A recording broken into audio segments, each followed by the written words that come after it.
ბიბლიოთეკაში სასიხარულო განწყობა.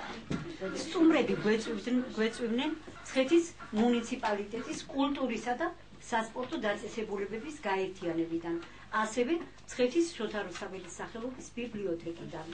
მივესალმოთ ჩვენ სტუმრებს მუნიციპალიტეტის საკრებულოს 2009 წლის 25 დეკემბრის მცხეთის მუნიციპალიტეტის ტერიტორიაზე არსებული ბიბლიოთეკებისთვის გამოჩენილ ქართველ მწერალთა და საზოგადო მოღვაწეთა სახელების მინიჭების შესახებ ნომერ 159 განკარგულების ძველი ქალის ბიბლიოთეკას იოსებ გრიშაშვილის სახელი მიენიჭა. ბიბლიოთეკისათვის ამ მნიშვნელოვან დღესთან დაკავშირებით კითხველთა ერთმა ჯგუფმა მოამზადა თემატური საღამო სიცოცხლე წიგნთან წიგნისათვის წიგნში, რომელიც ეძღვნება ქართველ მწერალს იოსებ გრიშაშვილს. 99 წელს ხარკუხელი კარატოზის ოჯახში. იგი ჭაბუკობიდანვე დაუახლოვდა ქართულ თეატრს. იყო სუფლიორი, მსახიობი, წერდა პატარა პიესებსა და ლექსებს. მისი ლექსთა პირველ კრებულებში ვარდისკონა, ფანტაზია, უმთავრესად ქალაქური ყოფა და პოეტის ინტიმური განწყობილებებია წარმოშობილი. ეკუთვნის საყურადღებო ლიტერატურული გამოკვლევები, საიათნოვა 1914 წელი, ძველი თბილისის ლიტერატურული ბოჰემა 1921 წელი, ნაშრომები ალექსანდრე ჭავჭავაძის, ილია ჭავჭავაძის, ალექსანდრე ყაზბეგის, მიხეილ ლერმონტოვისა და სხვა მწერლების შესახებ. თარგმნა სომხური და აზერბაიჯანული ლიტერატურის ბევრი კლასიკური ნიმუში, დაჯილდოებულია შრომის წითელი დროშის ორდენით. თავისებურად განუმეორებელი და საინტერესო იყო იოსებ გრიშაშვილის მოღვაწეობა ქართული ლექსის მოდერნიზაციის პროცესში. პოეტი, რომელმაც შემოქმედებით საქმიანობა ქალაქური ფოლკლორისა და ბესიკ საიათნოას მიბაძვით დაიწყო, ქართული პოეზიის გამორჩეული ოსტატი გახდა. პოეტმა თავის ლირიკაში გზა გაუხსნა ქალაქულ აღმოსავლურ ნაკადს, რითაც თავისებურად ინარჩუნებდა კავშირს ეროვნულ ტრადიციებთან. 20-იანი წლებიდან საგრძნობლად გაფართოვდა გრიშაშვილის თემატიკური დიაპაზონი.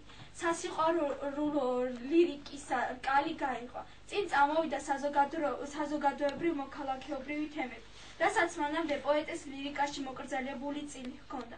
ამ ლექსებში შენარჩუნებულია გრიშაშვილის სტილისა და პოეტიკის არსებითი ნიშნები, აზროვნების სინათლე და ხატოვანება, მღერადობა და სიმსუბუქე. იოსებ გრიშაშვილი, სამშობლოსადმი. ეს მთა ჩემია, ეს ხე ჩემია, მე ვიმეორებ ყოველ ცისმარე, სხვის მიწის ხვეჭა არ აქვს ჩვევია, ჩვენ საკუთარი ჩვენიც ვიკმარე. შოთა რუსთაველი ჩემს ბიბლიოთეკაში, მე თვალს დავხუჭავდა ჩემს წინაშე, აი მართება რუსთველის ლანდი, შემოდის იგი მგოსნის ბინაში, და თან შემოაქვს სიტბოდა ყანდი, ჩახრუხაიძე არ იყო მასთან, არც შავთელს ჭრედდი მიშერმადინად, გაშალა წიგნდა რითმის დასტა, მარგალიტებად გადმოადი. კითხულობს ლექსი მიყვება ლექსა, ვიტკრიალოს ას ძივებზე ძივა პოეტის ხელი დაწერილი ანდერძნავარი. იგი წერდა: ხშირად ჭამასმა დამკლევია და წიგნი კი შემიძენია, ჩემ წიგნებს მაინც უტოვებს საქართველოს ხალხს, მაგრამ ერთი პირობით, ჩემი წიგნები ადგილიდან არ უნდა დაიძრას, დარჩეს ისევ ძველ თბილისში, ქარფუხში, სადაც დავიბადე.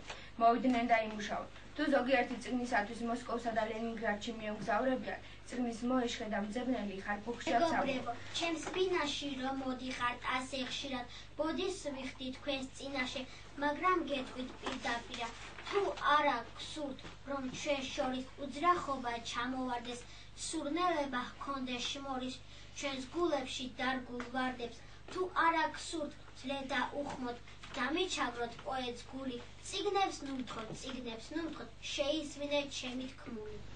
ეს იყო პოეტის სათხარი ყველას მიმართ, განურჩევლად მდგომარეობისა, ხარისხისა და პოეტთან დამოკიდებულებისა. იგი ერთხელ თავის ბიბლიოთეკან შეტანილ წიგნს გარეთ აღარ და ვეღარ გამოიტანდა.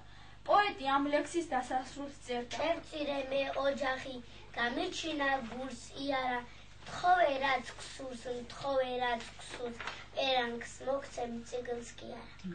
მას შემდეგ, რაც კაცობრიობამ ხელნაწერი წიგნი გამოიგონა, მას ადამიანის გონების ამუსწორო ნამოქმედარს მრავალი პატივისმცემელი და მოსიყვარულე გაუჩნდა. ძველ ქართულ ხელნაწერებს მრავალი ცნობა შემოუნახავ წიგნის